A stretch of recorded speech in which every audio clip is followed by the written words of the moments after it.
বন্ধুরা, এই শীতের সময়তে পুলি তো অনেকভাবেই বানানো যায়, তবে আমার মতো করে একবার এক বাটি মুড়ি দিয়ে এইভাবে বানিয়ে দেখতে পারো। দুধ পুলিটা অসাধারণ লাগবে। নমস্কার বন্ধুরা, আমি কাকুলি কিচেন হাউসে সবাইকে স্বাগত জানিয়ে প্রতিদিন তোমাদের কাছে নতুন রেসিপি নিয়ে চলে এসেছি। তা আজকের রেসিপি একদম অন্যরকম। আজকে আমি তোমাদের বানিয়ে দেখাবো মুড়ি দিয়ে দুধ পুলি। কীভাবে করছি তোমরা প্রথম থেকে শেষ হতে দেখতে থাকো। তাহলে চলো শুরু করি। দেখো, মুড়িটা আগে আমি এক বাটি মুড়ি নিয়েছি, তাই মুড়িটাকে আগে গুঁড়ো করে নেবো। একটা এখানে মিক্সি জার নিয়েছি। দেখো, এই বাটির এক বাটি মতো আমি মুড়ি নিয়েছি। দেখো, এখানে একটা মিক্সি জার নিয়েছি। মুড়িগুলো আমি ঢেলে নেব। এইগুলো আমি দুবারে হবে, একবারে হবে না। আমি দুবারে এটা একদম মিহি করে আমি এটা গুঁড়ো করে নেব। দেখো, মুড়িগুলো আমি ভালোভাবে মিহি করে একদম গুঁড়ো করে নিয়ে এসেছি। দেখো, একদম মিহি করে এটা গুঁড়ো করে নিয়েছি। এবার এখানে আমি একটা পাত্র নিয়েছি আর একটা বড় একটা ছাঁকনি নিয়েছি। এই ছাঁকনিটা আমি একটু চেলে নেব।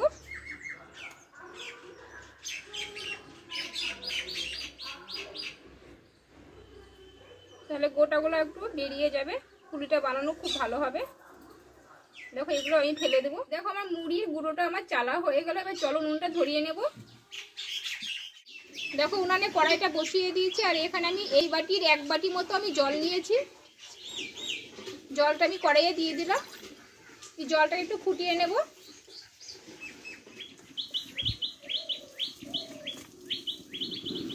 দেখো, জলটাকে আমি ফুটিয়ে নিয়েছি। তোমরা জলের পরিবর্তে দুধও দিতে পারো।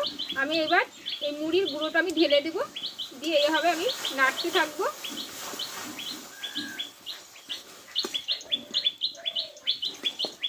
আর এখানে আমি একই মাপের ময়দা নিয়েছি, ময়দাটা দিয়ে দিলাম।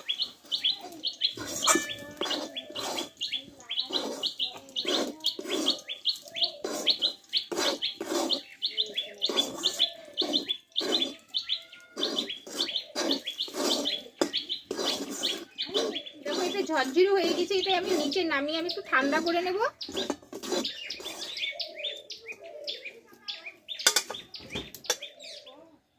দেখো, এইখানে আমি কিছুটা নারকেল কোড়া নিয়েছি, নারকেলটা আমি দিয়ে দিলাম।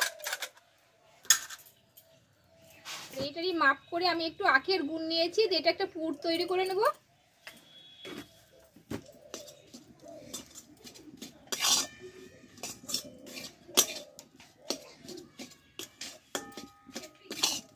দেখো, ময়দার ডোটা একটু ঠান্ডা করে নিয়ে আমি একটু ততক্ষণ এটা পুরটা তৈরি করে নিই।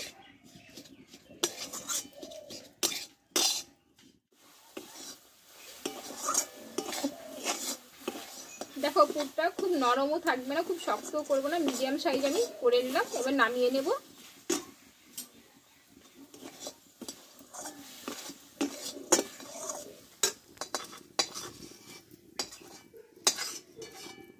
দেখো, কড়াটা পরিষ্কার করে ধুয়ে নিয়েছি আর এখানে একটা ছাঁকনি নিয়েছি আর এখানে 300 গ্রাম মতো গরুর দুধ নিয়েছি। দুধটা আমি ছেঁকে নিয়ে আমি ভালোভাবে আর একটু ঘন করে আমি জাল করে নেব।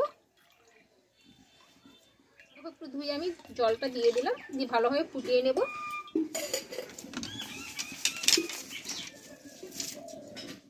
দেখো, এইদিকে দুধটা জাল করতে থাক আর ততক্ষণ আমি এই যে ময়দার ডোটা বানিয়ে রেখেছিলাম মুড়ি গুঁড়ো করে, এটা আমি ভালোভাবে হাত দিয়ে মেখে নেব। আমি দেখো, ভালোভাবে একটু হাত দিয়ে মেখে নেব এইভাবে।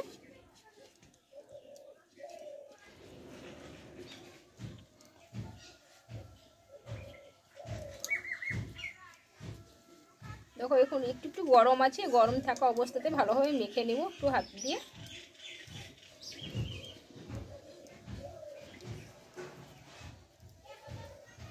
এদিকে দুধটা ভালোভাবে ঘন হয়ে আমি ফুটিয়ে নেব।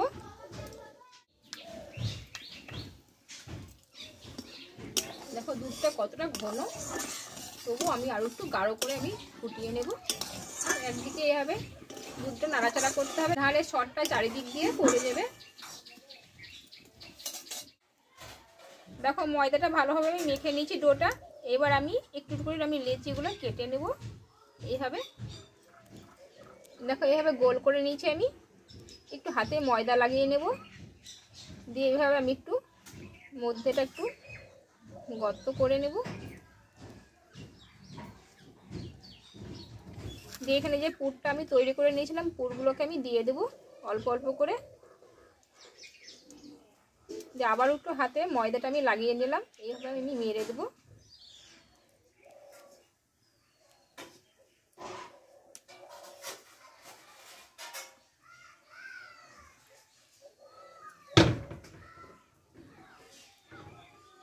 দেখো আমার একটা তৈরি করা হয়ে গেল।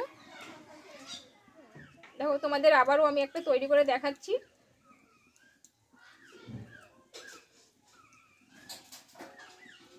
আবার পুরটা আমি এইভাবে দিয়ে দেবো, দিয়ে আবারও হাতে একটু ময়দা নিয়ে নেব,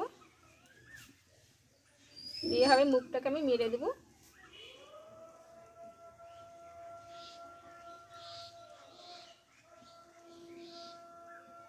দেখো আবারও একটা তৈরি হয়ে গেল।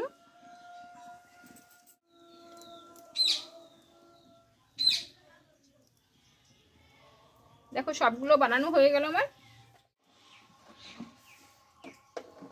দেখো দুধটাকে ভালোভাবে আমি ঘন করে জাল করে নিয়েছি, আর এইখানে আমি মিষ্টির জন্য এখানে আমি খেজুরের গুড়টা দিয়ে দিলাম।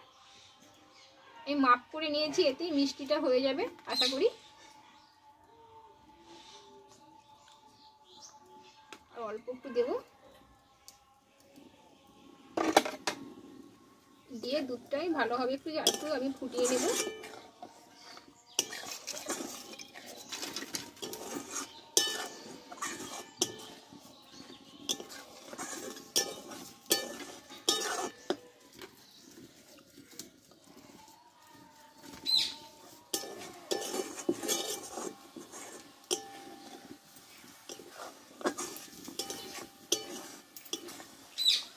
তো কালারটা কত সুন্দর এসছে, দুধটা অত্যন্ত ঘন হয়ে গেছে, একদম যেটা ক্ষীর আমরা তৈরি করি সেই রকম হয়ে গেছে। দেখো এক এক করে পুলিগুলোকে আমি দিয়ে দেবো।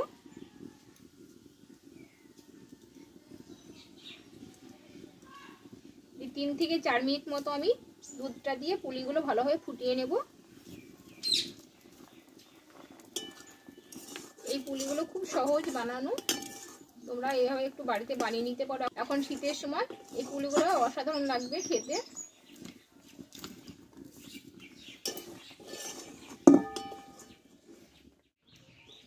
দেখো বন্ধুরা 3 থেকে 4 মিনিট ভালোভাবে আমি পুলিটা সেদ্ধ করে নিয়েছি।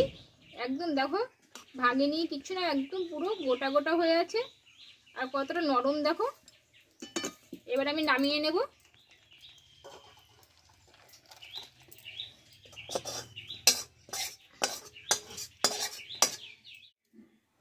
এবার বন্ধুরা মুড়ি দিয়ে পুলিটা আমার বানানো হয়ে গেল।